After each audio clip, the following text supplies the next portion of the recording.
Hello students, welcome back. Let's begin to learn our part 3 of class 5 social studies lesson number 4 major land forms. Now tell me how many major landforms are there?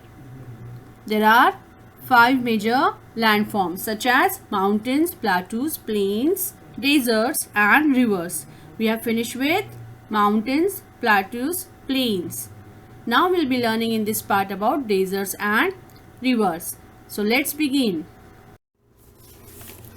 Desert.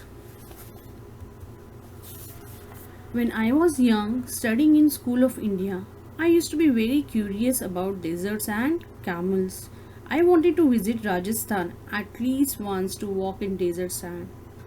I remember on my first journey to Saudi Arabia, whenever I used to see through this window of plane, I could see either ocean or long, widely spread desert land only. I hope most of you might have experienced this, isn't it? Why is this so? Because majority of land in Saudi Arabia is covered by sandy desert only. So let's learn more about deserts in further coming slides. As we all know, deserts are land areas which receives very less rainfall, and that is why the climate over here is very dry. Now let's see what are the importance of deserts. Deserts have very hot days and cold nights. As these deserts are covered with sand, it's a tendency of sand that it gets hot quickly and cool down quickly. That's why students, days here are hot and nights are cold. Then frequent dust storms and hills of sand called sand dunes are seen here. What do you mean by dust storm? Dust storm means sandstorm. Now, do you know what are the sand dunes? Sand dunes are small hills of loose sand. As wind blows during the sandstorm, it carries the sand from one place to other and forms a small hill. And thus, the location of these hills, they keep on changing. These are the sand dunes. Then, due to less rainfall, a little vegetation is seen in deserts. That means less amount of vegetables, crops, plants are grown here.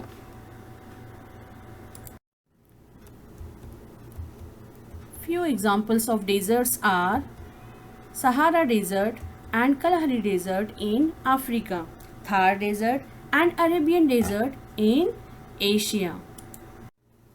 We have finished with all our 4 landforms. Now let's begin with our last landform, that is river.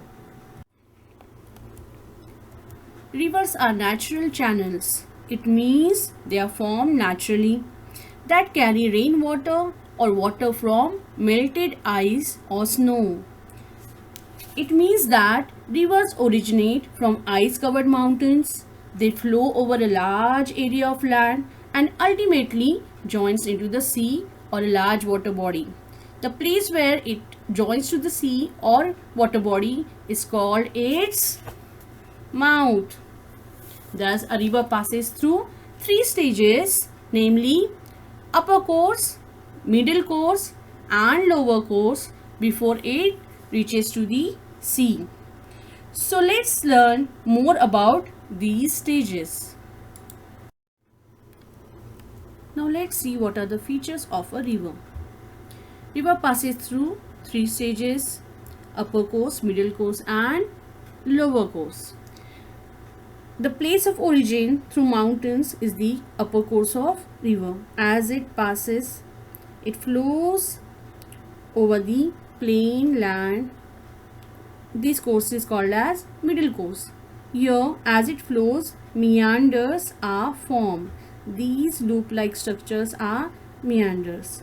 Then it reaches to the point where it joins to the lake or ocean, the larger water bodies, and this point of joining is called as mouth of river. Here deltas are formed.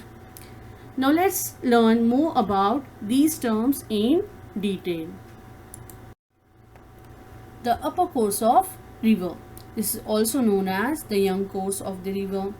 Most of the rivers, they originate from the mountains. The speed of river is very high in upper course. As you can see here, the river water flows at highest speed in upper course. Now the middle course of the river, it is also called as mature course. This course of river begins when it leaves the mountain and enters the plain. Here the speed of water will reduce as compared to upper course. So water will be in speed but lesser than upper course. Okay. Now the middle course, the speed of the water decreases as the river develops loops. These loops are called as meanders. Now look at this picture. How many loops are here? These meanders are formed due to the speed of water itself. These curves, these loops are called as meanders. And Ganga river has a meandering course between Allahabad and Varanasi cities. Now let's see what is the lower course. The lower course is also known as the old course. In its lower course, the river joins a bigger water body such as sea. We have seen this earlier also. The speed of river is very slow here. We have seen that in upper course the speed was highest. Then middle course it was little lesser than that, and in lower course the speed will be very slow. And as the river comes here, this is the mouth, the point where river joins the larger water bodies, sea or ocean, or it could be a lake, and this is the silt which it carries with it. The river deposits the silt it carries near the mouth, forming a triangular shaped land called as delta. Now see here, river Ganga and river Brahmaputra, they are flowing by and they are joining the Bay of Bengal here, and when they are coming here, this is the mouth, point of mouth place where they form a triangular shaped land called as delta, and it has got silt and it is very fertile. So the largest delta in the world is formed by river Ganga and the Brahmaputra before they join the Bay of Bengal. Look at here, river Ganga is coming here and river Brahmaputra is coming from this side, and triangular shaped deltas are formed at the mouth of river. So we have finished learning all the major landforms. Now it's time to reveal my good news. Hope you all remember it. Shall I tell you what is it? I think this is amazing news.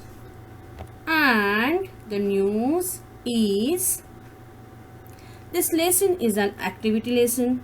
So no need to write and learn the question and answers as well as worksheet of this lesson. Happy? Isn't it a good news? So you'll be doing an activity, go through this lesson for better understanding, and let's see what is the activity. So dear students, the subject enrichment activity is stick pictures of any two famous landforms in your project book and write few lines about them. We have learned about many famous landforms. So don't get confused and do this work. That's it. Thank you.